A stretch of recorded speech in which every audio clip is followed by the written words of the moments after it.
This is the In Focus podcast from The Hindu.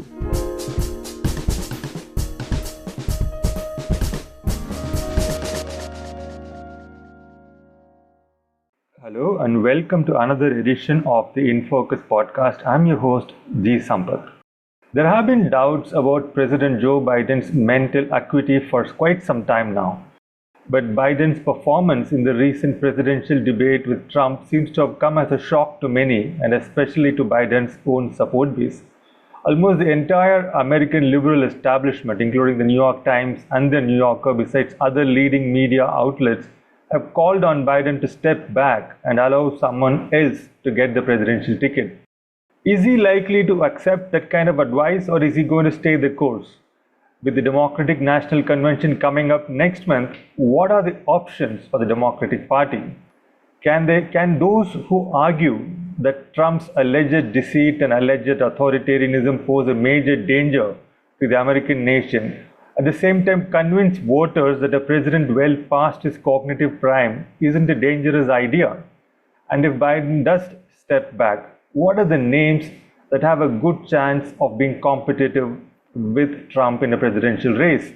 We discuss all these conundrums around the Democratic campaign in this episode of In Focus. And we have with us Sanjay Ruparelia, who is Associate Professor of Politics and Public Administration and holds the Jarislowsky Democracy Chair at Toronto Metropolitan University. Sanjay, welcome back to In Focus and thank you so much for joining us. Thanks for having me, Sampath. Sanjay, to start with, I just wanted to have your thoughts on the fact that there have been many reports, not just this particular debate, but going back to 2020 about his cognitive decline. Shouldn't the Democrats and the White House too have been more forthright, more direct, more candid about his fitness for office, rather than leave it to be exposed in such a late stage of the presidential campaign? Yes, I think that's becoming clearer and clearer now in a quite shocking way. As you mentioned at the top, I think for those who had met the president, journalists, congressmen, senators, other officials in the Democratic Party, officials in various state agencies, as you said, privately, and rumors have been spreading that he was a shadow of his former self. But what was so shocking for everyone was to see it in full public view in a presidential debate. And, reasons why the party, or who in the party didn't step in earlier, we have to think about this, carefully. Of course, the president is the incumbent and usually retains the right to be the nominee, or at least the presumption that they could be. It really depends on who's powerful in the party to speak to them and talk to them in a forthright manner, to think that there may be somebody else better positioned. And I think just anyone who's standing already or currently in office would be unwilling to do that. They would be seen as a traitor to the president and be blowback probably on their own career if they feel they couldn't take him down. He was obviously quite a beloved figure in certain sections of the party. And I think for the longest time, his advisors, the officials closest around him, his family, probably felt that they could keep it under wraps. But the signs were there. There were quite a few carefully managed interviews, many speeches that were short with teleprompters and so on, as opposed to a freewheeling debate with journalists and others. So I think now there's a full crisis engulfing the party, a sense of panic, a sense of dismay. And also we're reading growing anger, as you were saying, amongst those who are not quite aware of the growing frailty of President Biden. Sandy, do you think there was some kind of media collusion in keeping this under wraps for so long? Because there have been quite a few pieces I was reading where it was said that Biden's office refused to give interviews for the longest time. I think he has the record for the lowest number of interviews to the media for any American president, press conferences and interviews. So how is it possible that those who cover the White House, who have been covering the White House for so many years and decades, have no clue and haven't really broken this story earlier? That's a good question. I'm not sure the collusion would be the right word. I mean, I suppose, they can constantly request interviews, and if they're denied interviews with the White House and the press staff, the most they can do is continue to ask for them, perhaps speculate the reasons why. And as you said, the whispers and rumors had begun. So I'm not sure collusion would be the right word, but there's probably a sense, as the Democratic Party and Biden himself have been saying, that this next election is framed as an existential election for the United States, right? Democracy is on the ballot, as they say. And for that reason, I suppose, of course, the press in America is quite diverse. Certainly the liberal press would have been favorable, is favorable towards Biden until now, until the shocking sort of debate performance.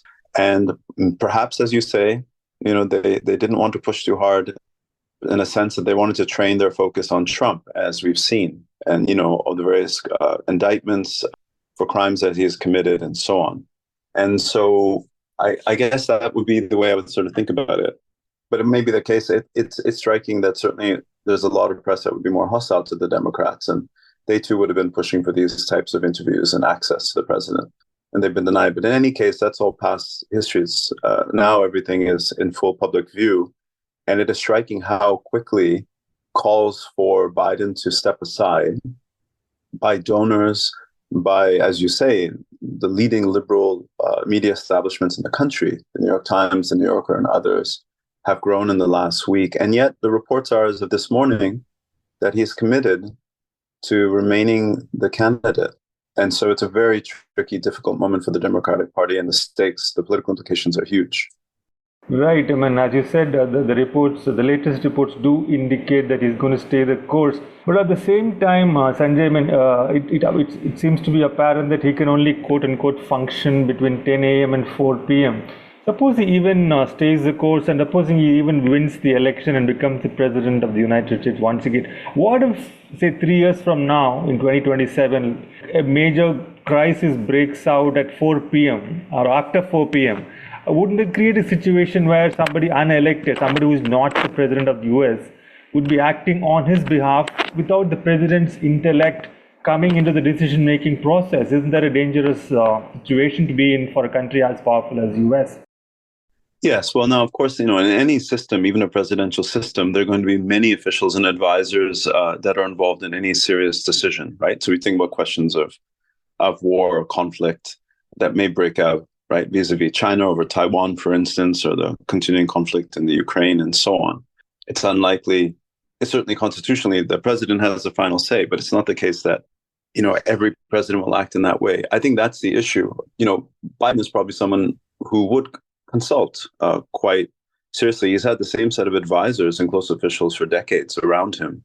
So I don't think that would be the risk. In fact, a President Trump is much more likely to act in a purely independent, autonomous way, without really consulting anyone else. But the concerns you're raising are the ones that everyone is talking about now. Is he going to be able for 4 more years to be alert to at his full powers, cognitively, intellectually, to deal with these kind of issues?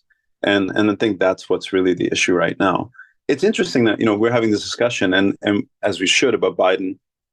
The fact about Trump and his how rational he would be in his decision making is an equal, even greater concern, in a sense that he's very vigorous, as we saw in the debate. But what would he do, and what decisions is he promising to take when he becomes president again? Those are equally and probably more concerning, certainly for the state of the country. But the focus here has been on Biden and Biden's physical frailty and his perceived cognitive decline. And I think that's the issue. The issue would be that, if he was to remain the candidate and he was to stay in power, I don't think it would be the case that ultimately any decision is the president's finally to make. But I would imagine his administration is one where there's probably a great deal of consultation taking place, at least on key policy decisions. The political decision on whether he should remain or not is another matter. And that, I think, it's really, from all reports, it's really going to be up to his family, indeed his wife, many are saying, to really push him to change his mind if that was something that they thought was important to do. Right. I mean, I find it really interesting how you reframed my question in terms of the source of danger or source of risk. I mean, if I was in the Biden camp, let's say part of his inner circle, which has worked with him, say, for the last 10, 15 years, I think I can make a case, let us say, hypothetically, I can make a case that a Biden with diminished cognitive powers as the president for the next 4 years would be safer for America than a Trump with full mental powers and acting the way Trump does with authoritarianism, irrationality, etc., etc. So I could make a case that a diminished Biden with his trusted set of advisors who are in charge as of today would be a better bet. And given that Biden is someone who is in the front race, who is a front runner in terms of ratings and in terms of the ability to beat Trump, even a diminished Biden would be safer bet than a vigorous Trump. Is that a kind of a case the Biden camp would likely to make in the months ahead? Yeah, it's an interesting sort of extension of what I was saying. I think the risks of Biden being president for another 4 years are clear, so I wouldn't want to diminish that in any way. Let me put it this way. I'm just asking, is having Biden continue with his campaign a safer bet than, is it the best way to avoid a Trump presidency? Let's not make the goal a Biden presidency, but let's make the goal avoiding Trump. In that case, thus, yeah. Yes. So I think there are two different issues here. I think the dangers of another Trump presidency, even with President Biden's cognitive decline and fiscal frailty, are far greater, simply because of what he threatens to do, and simply because of the personality and character that he is. So it's far more dangerous to have a Trump presidency. But I think it's precisely for that reason that many are calling on Biden to step aside now for two key facts. He's actually trailing Trump in the polls, particularly in key swing states. So if you look at the western states of Nevada and Arizona, if you look at the northern states around the Great Lakes of Wisconsin, Michigan, and then certainly Pennsylvania, those are 5 key states people are looking at.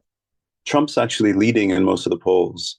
And that lead seems to have grown since the debate performance. So the first issue is, if you fear a Trump presidency, as clearly everyone in the Democratic Party and many progressives and liberals in the United States, not to mention on the left, would, then the concern is you must find another candidate, and a younger candidate, would just have more stamina, more focus to take on Trump. Many people have been arguing since the debate. Someone like Gavin Newsom from California, in sort of the pre-debate talk, easily swatted aside many of the sort of Trump claims. And so I think that's the issue. Who can defeat Trump? And Biden, because of the growing concern about him now, which is in a full-blown panic, that's the issue. And I think that's the key question, that he's falling behind in this key swing states. And so if you're worried about a Trump presidency, because I think it's far more dangerous given the state of his mind, then the fact is you'd want to have someone replace Biden sooner rather than later. Right. I see your point. This is a pragmatic argument. If you want to win the election and keep Trump out of power, then we need someone other than Biden, because Biden is sort of trailing and is sort of the gap is widening with Trump. Okay, that's the pragmatic argument. What about the moral argument? On the one hand, the Democrats are saying letting Trump win, a guy who is awaiting sentencing, becoming president is going to be a morally dubious thing to let happen. But at the same time, they're also arguing that let's make someone who is physically and mentally not fully fit to assume the presidency, let us knowingly make him work to make him president. Isn't that also equally morally problematic? Yeah, I think we could probably debate whether it's equally morally problematic, but it certainly is. And I think that's exactly what is fueling a lot of the anger within the Democratic Party, amongst key sort of officials who are not fully aware, or certainly of donors.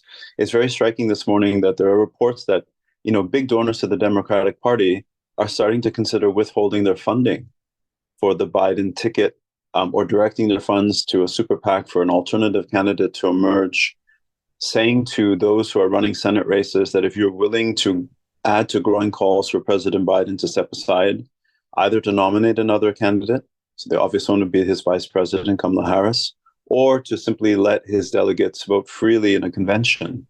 The fact that these donors are now starting to exercise their leverage and their power and influence where it matters most, which is in the campaign finance for this election, is very, very telling.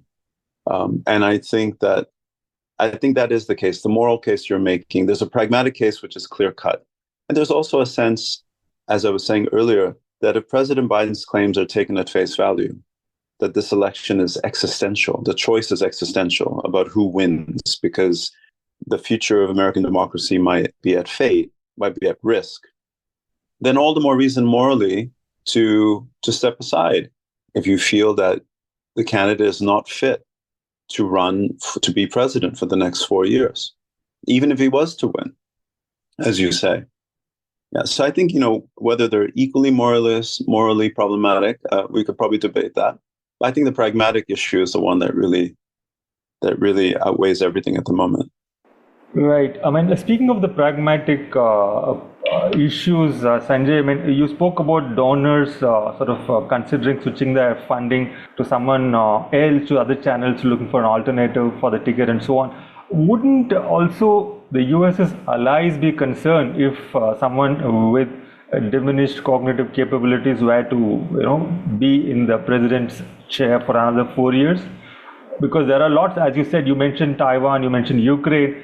I mean, you can't have someone who is operating 6 hours a day being in charge. Wouldn't the allies? What would the allies be thinking? Yeah. Yes. I mean, we don't know how long. I mean, again, there are various reports, and this has now become quite a confusing picture. Various reports about how long President Biden is working. The latest one I read was that he didn't want any meetings or events after 8 p.m. But I take your point. The point is, he's clearly in decline, and that decline is going to accelerate over the next few years. So I think it's interesting. I think there are two sets of observations I've seen, or responses I've seen. One is particularly amongst allies in Asia. So we've read about South Korea and Japan, for instance, great concerns that have been aired since the debate exactly about this issue about President Biden's fitness for office, including Malaysia as well. So I think that is a concern that they have, particularly because of the stakes over the South China Sea and the question of Taiwan vis-a-vis China. Interestingly, in the West, much of the talk up until the debate certainly has been the other issue, which is what if Trump was to become president again? So certainly in Canada, in Britain, which now has a new Labour government with an overwhelming victory, across much of Europe, the great concern actually is of Trump coming back because of his attitudes towards NATO, towards transatlantic trade, towards Paris Climate Agreement, and so on and so forth. So it's interesting that allies of the United States are probably growing into a sort of full panic mode on both sides. They're worried about both outcomes. If Biden was to remain and stay on as president, I think many certainly who are on the liberal or more progressive side amongst their allies would feel relieved that Trump hadn't won, but they'd be concerned exactly about his state of mind and his fitness. And on the other hand, if Trump is to win, they really are already in full damage control mode. And that's certainly the case in Canada and certainly the case in most of the European allies, unless, of course, we're talking about parties of the far right. So the Viktor Orbáns of the world, the far right in Germany, maybe the far right, which looks like it's on the ascendance in France. We're going to find out this weekend. But certainly the liberal establishment is deeply concerned about either scenario. And so we're in for a very turbulent time when it comes to relations with the United States and its key allies. Right. I mean, it's interesting when you put it that way. I mean, either kind of a possibility, Biden coming back is a matter of concern given his decline, and Trump coming back is, of course, an even bigger concern for the US's allies in particular. Now, this entire sense within the Democratic Party, or at least the projected sense of the Democratic Party, that there is no alternative to Biden, not in general, but when it comes to taking on Trump, where is this exactly coming from? What is it? Suppose you take a stand that we need someone who's younger and greater stamina, etc., for president. What is the issue exactly with Kamala Harris stepping up to the plate here?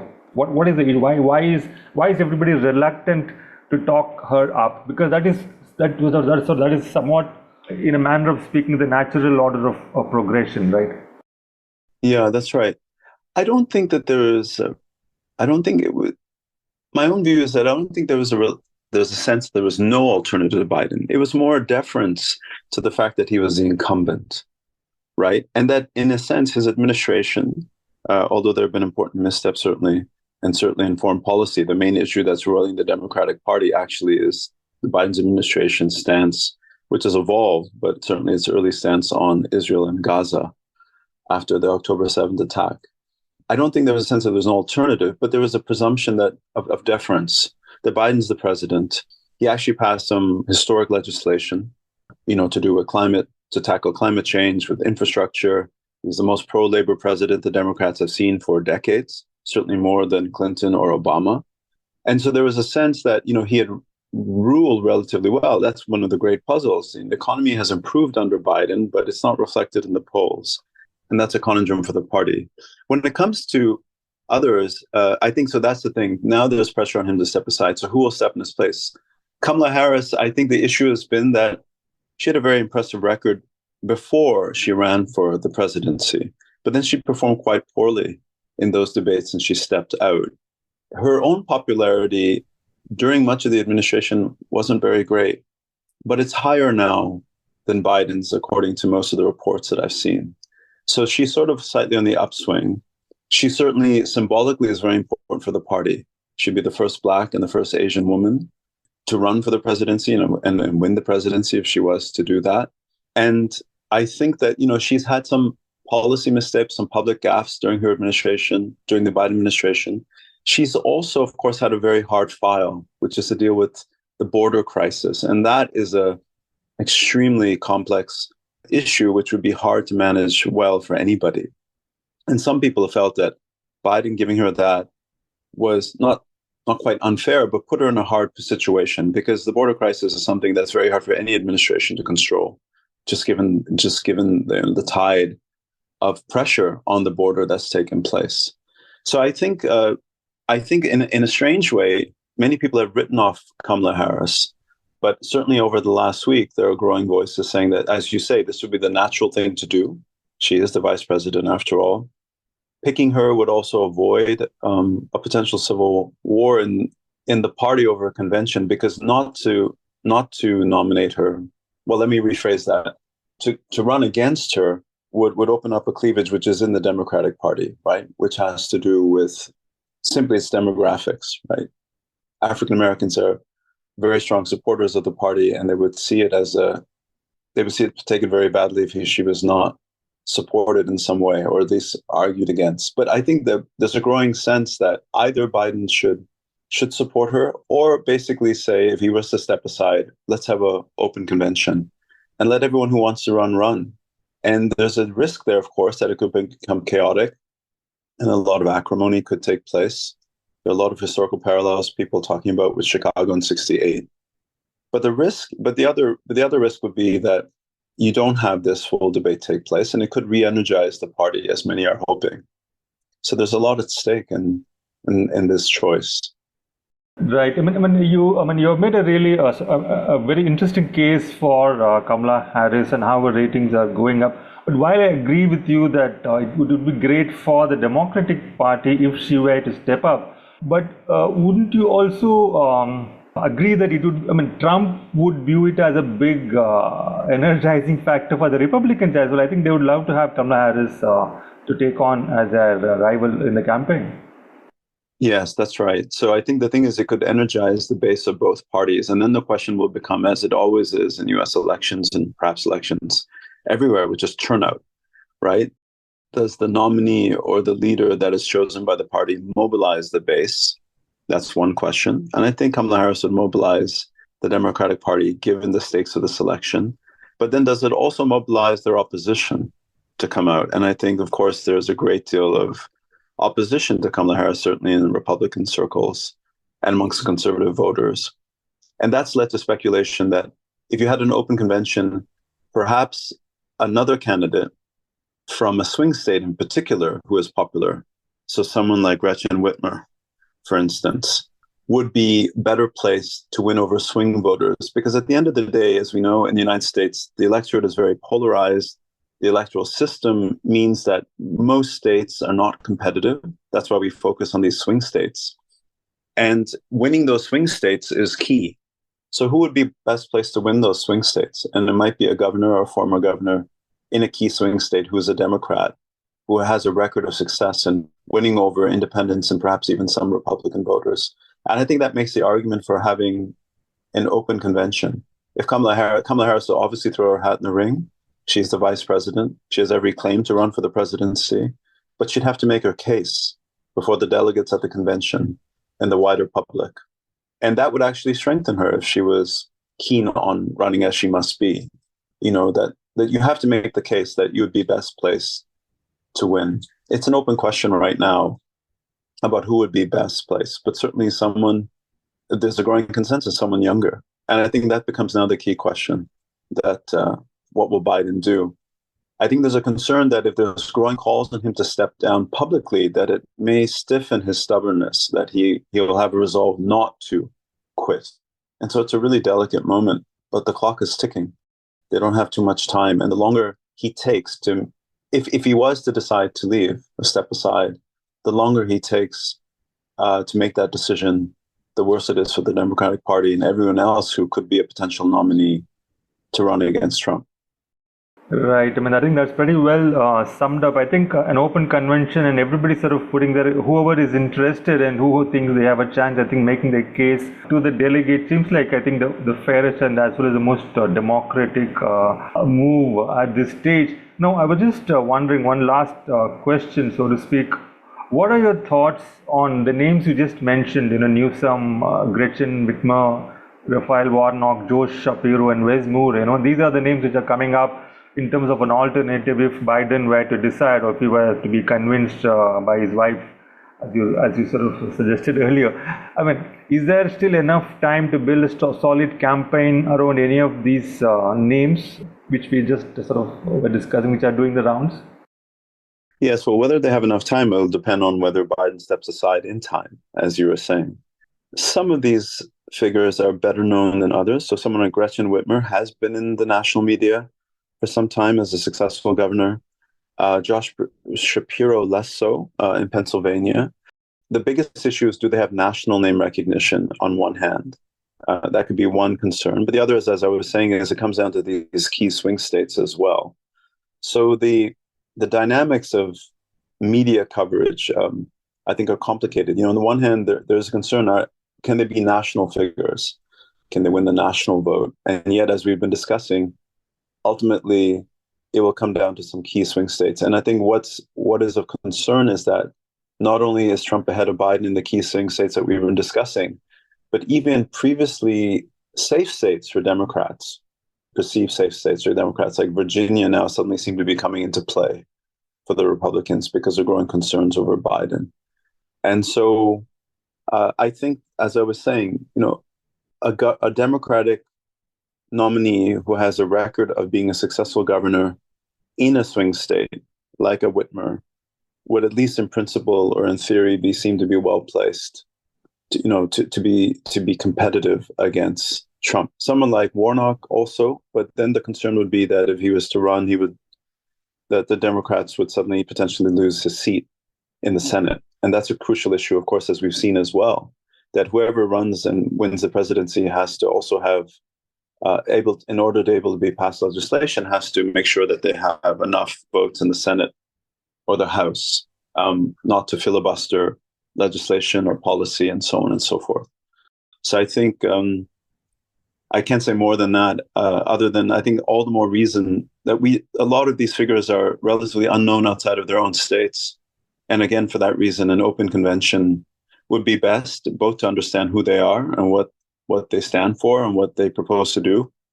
And I think something we haven't discussed, although there are, of course, risks of an open convention. And again, many people are drawing parallels to the infamous convention in 1968, infamous because of what it did to the party in terms of its political prospects at the time. But it would actually be a showcase of democracy, right? In action. It would be a wonderful counterpoint to the Republican Party, which has been in hock to Trump, right? In which many who are opposed to Trump, when he first ran, simply came into lockstep because he basically could destroy their careers if they weren't perceived to be loyal to him.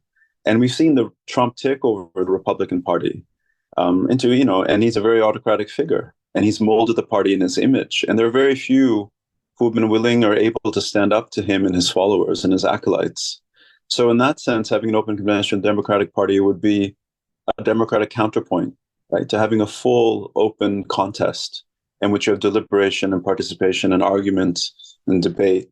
And that would be something that would showcase also what's at stake in this election. So I think all these reasons point to, a growing argument and a growing consensus that the Democratic Party has to shake things up. And an open convention would hopefully be the best way. Right. I mean, open convention, as you said, would be a clear democratic counterpoint to the way Trump has shaped the Republican Party in his own image, as you put it. One quick question, Sanjay, before we wind up. I mean, you spoke about the limited amount of time available for building a campaign on for any of the alternates.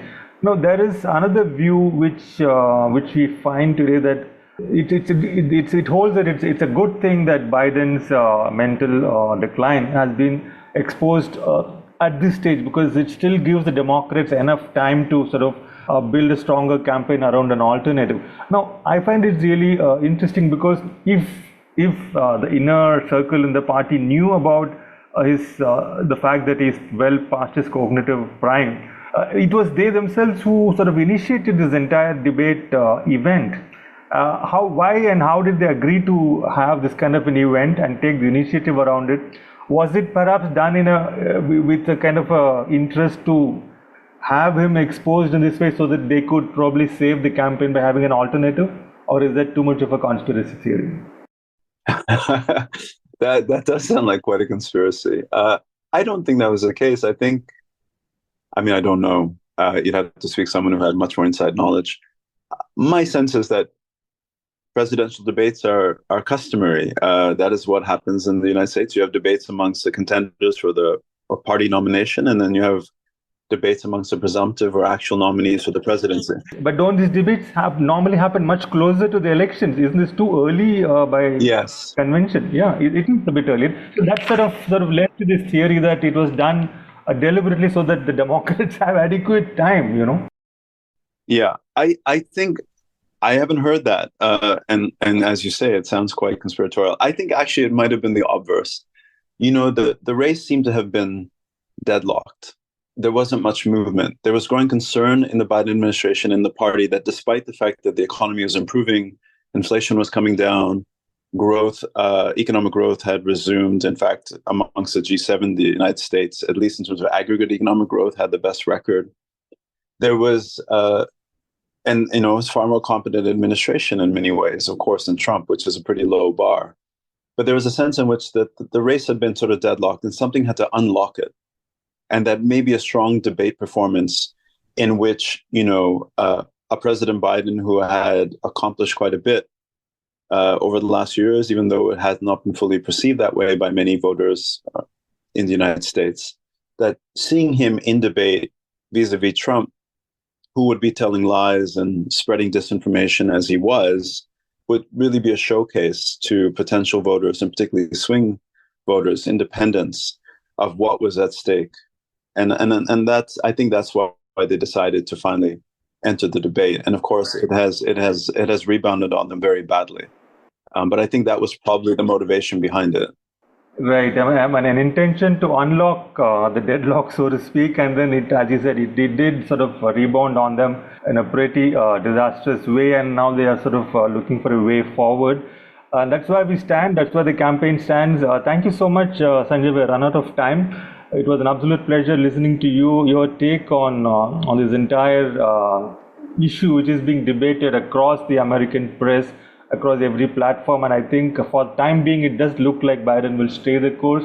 But you never know. There is a convention coming up in August, and there are lots of things which would happen. The donors, as you said, are sort of making their moves. We'll have to wait and watch how this entire thing unfolds. Thank you so much once again for joining us and sharing your thoughts on this issue. Thank you. Thanks very much for having me. In Focus will be back soon with analysis of the biggest news issues. In the meantime, you can find our podcast on Spotify, Apple Podcasts, Stitcher, and other platforms. Just search for In Focus by The Hindu.